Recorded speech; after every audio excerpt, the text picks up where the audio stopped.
दोस्तों आज की वीडियो में हम जानेंगे कि जैसे कि आप सभी को पता ही है कि सावन का महीना तो शुरू हो ही गया है और शिव मंदिर तो जा ही रहे होंगे। कोई हर दिन जाता है, कोई केवल व्रत वाले दिन यानी कि सिर्फ सोमवार सोमवार के दिन जाता है। तो ऐसे में हमें किन बातों का ध्यान रखना चाहिए मंदिर जाते समय और किस तरह से पूजा पाठ करना चाहिए। कुंवारी लड़कियां किस तरह से पूजा करें, क्योंकि सुहागिनें जो हैं वो तो अच्छे से पूजा कर ही लेती हैं, लेकिन दिक्कत आती है कुंवारी लड़कियां और लड़कों को। ठीक है, तो किस तरह से पूजा करना चाहिए। कुंवारी लड़कियां क्या गठबंधन कर सकती हैं या फिर नहीं कर सकती हैं। गठबंधन कहाँ करना चाहिए, घर पे करना चाहिए यानी कि मंदिर में जाकर करना चाहिए। बेलपत्र हमें कब तोड़ना चाहिए। और जैसे कि अभी दूध या फिर कोई भी चीज़ है जो कि एक दिन पहले ला के रख देते हैं, तो उससे क्या हम पूजा पाठ कर सकते हैं, नहीं कर सकते हैं।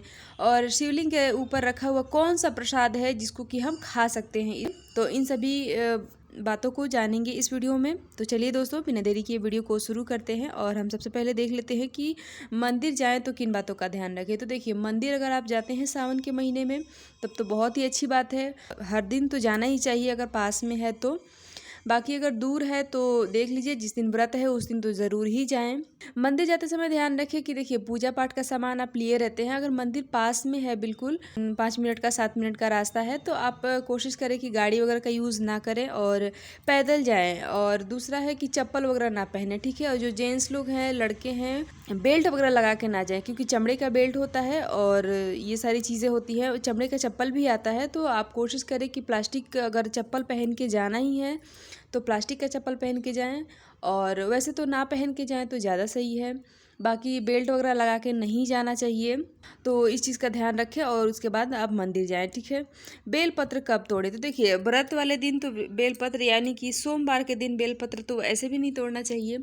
और सावन का सोमवार है तो आप कोशिश करें कि अगर तोड़ना है तो एक दिन पहले ही ला के तोड़ के रख लें, और अगर ख़रीदना है तब तो आप कभी भी ख़रीद सकते हैं। ठीक है, और बेलपत्र चढ़ाते समय ये चीज़ का ध्यान रखें कि खंडित बेलपत्र ना हो, यानी कि टूटा फूटा ना हो, और 3 जो पत्ते होते हैं बेलपत्र में वो बिल्कुल सही हो, तो उसी तरह से उसमें छेद वगैरह ना हो, जैसे कि कीड़े वगैरह लग जाते हैं या फिर टूट जाता है कई बार।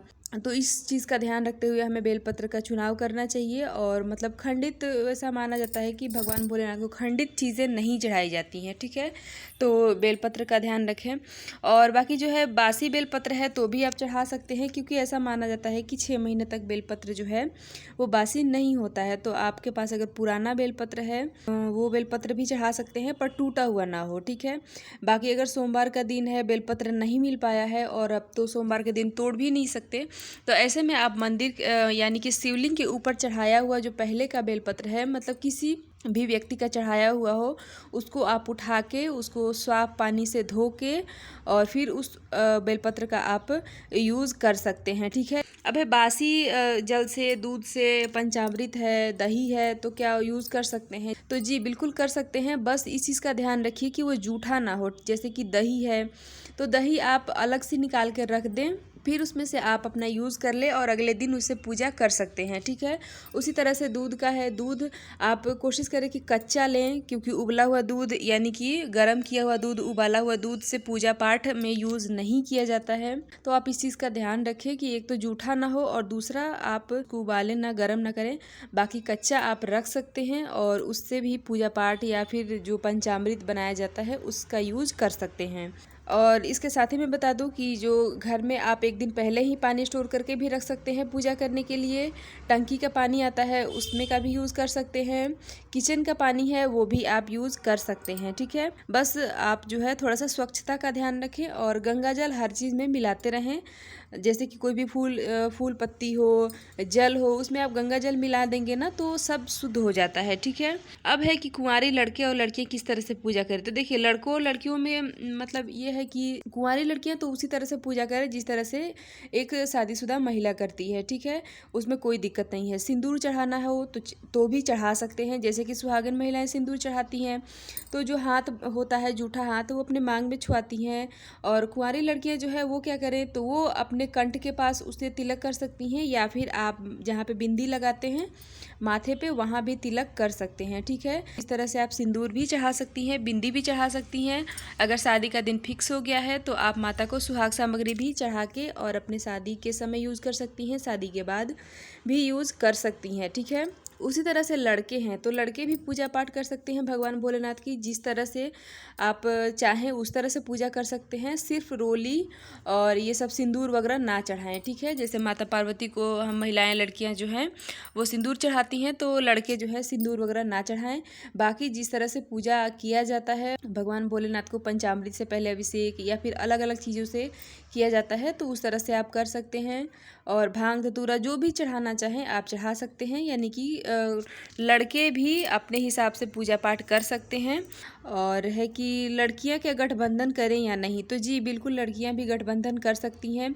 और देखिए गठबंधन कहाँ करें, घर पे करें या मंदिर में, तो देखिए वैसे तो मंदिर में करना ज़्यादा शुभ होगा, सही होगा, क्योंकि मंदिर में जो है प्राण प्रतिष्ठा करके और मूर्ति रखी जाती है। ठीक है, शिवलिंग को रखा जाता है। बाकी घर में भी आप कर सकते हैं, लेकिन एक बार कोशिश करें कि आप मंदिर में जाके करें। और मंदिर में जैसे कि बहुत लेट से अगर जाते हैं सुबह सवेरे तो आपको भीड़ होगा, तो आप थोड़ा जल्दी जग के जाएंगे ना तो भीड़ जो है बिल्कुल भी नहीं होगा।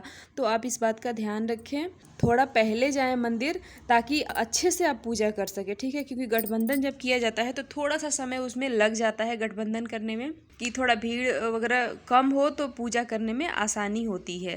बाकी माला जपना हो, जैसे लड़के हैं लड़कियां हैं तो घर से आप माला ले जाके और मंदिर में भी जप सकते हैं।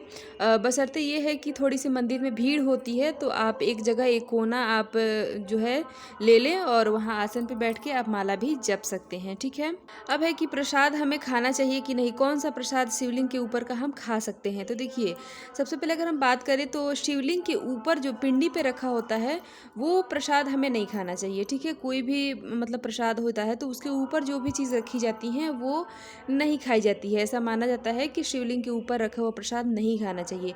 लेकिन एक है जो कि प्रसाद के रूप में आप नहीं, जैसे कि बहुत सारे लोग जो हैं शिवलिंग के ऊपर का रखा हुआ बेलपत्र खाते हैं, तो आप उसको ना प्रसाद के रूप में ग्रहण ना करें, आप उसको औषधि के रूप में ग्रहण कर सकते हैं। भगवान भोलेनाथ से बोल के कि मैं इसे औषधि के रूप में ले जा रही हूँ, जिसके लिए भी आप अपने बच्चे के लिए, खुद के लिए, पति के लिए या फिर किसी भी लड़के भाई बहन के लिए ले जा रहे हैं, तो आप भगवान भोलेनाथ से ये चीज़ ज़रूर बोल दें जी कि मैं उनके लिए औषधि के रूप में ये आपका बेलपत्र मैं लेके जा रही हूँ।